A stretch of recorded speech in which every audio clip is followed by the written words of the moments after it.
এই শীতের সিজনে চিতই পিঠা, পাটিসাপটা পিঠার সাথে সাথে কম বেশি প্রত্যেকের ঘরে এই তেলের পিঠাটাও তৈরি করা হয়। আজকে শেয়ার করবো একদম সহজভাবে তেলের পিঠা বা পোয়া পিঠা। এটা বানানোর সময় কড়াইতে একদমই লেগে যাবে না, ফুলকো হবে আর পিঠাটা নরম তুলতুলে থাকবে।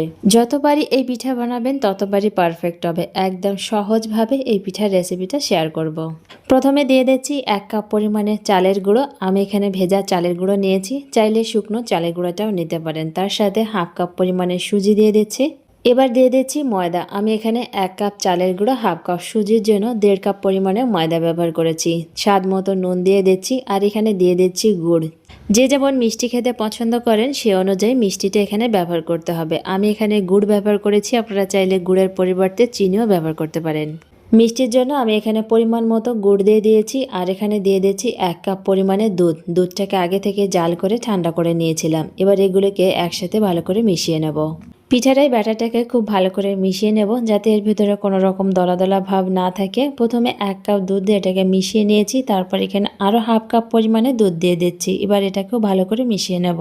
শুকনো চালের গুঁড়ো ব্যবহার করলে দুধের পরিমাণটা এখানে বেশি লাগবে। আমি এখানে ভেজা চালের গুঁড়ো ব্যবহার করেছি, তাই এখানে মোট 1.5 কাপের থেকে একটু বেশি পরিমাণে দুধ লেগেছে। পিঠার ব্যাটারটা একদম রেডি হয়ে গেছে। এবার এটাকে ঢাকা দিয়ে রেখে দেবো 10 মিনিট সুজিটাকে সফট হওয়ার জন্য। 10 মিনিট হয়ে গেছে, এদিকে সুজিটাও সফট হয়ে গেছে। এবার এই ব্যাটারটাকে আবারও ভালো করে মিশিয়ে নেব আর পিঠার ব্যাটারটা দেখে বুঝতে পারছেন ঠিক এরকম করেই রাখতে হবে।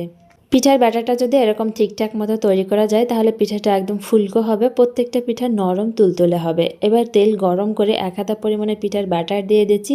এভাবে প্যানে পিঠা তৈরি করলে একসঙ্গে 3টা পিঠা তৈরি করতে পারবেন।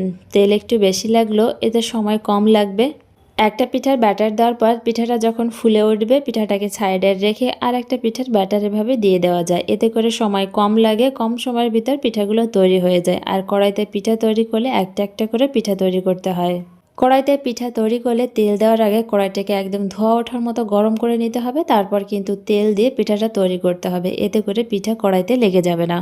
পিঠাগুলো দেখে বুঝতে পারছেন প্রত্যেকটা পিঠা ফুলকো ফুলকো হয়েছে আর গোল গোল হয়েছে, একই সাইজের। একটা ছোট একটা বড় এরকম কিন্তু হয়নি, প্রত্যেকটা পিঠা একই সাইজের হয়েছে আর পিঠাগুলো দেখতেও কিন্তু খুব সুন্দর হয়েছে।